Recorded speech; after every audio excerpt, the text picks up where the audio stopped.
Letter R, yun yung binanggit niyo po kanina, which is rest. And letter T, napakahalaga, that is trust in God. Tama po ba, Doc? Okay. So uulitin lang natin, very brief po sa ating pong mga viewers na nanonood po sa atin ngayon. We have New Start, which is the 8 laws of health. So letter N, nutrition. E, exercise. W, water. Pang-4 natin ay sunlight. Pang-5 natin ay temperance. Pang-6 ay air.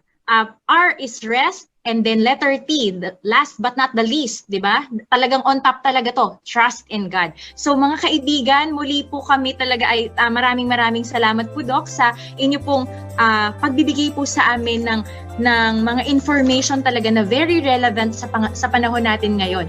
So ngayon po, isang katunayan na iniingatan talaga ng ating Panginoon ang kanyang mga anak kung sila ay sumusunod sa kanyang mga alituntunin sa batas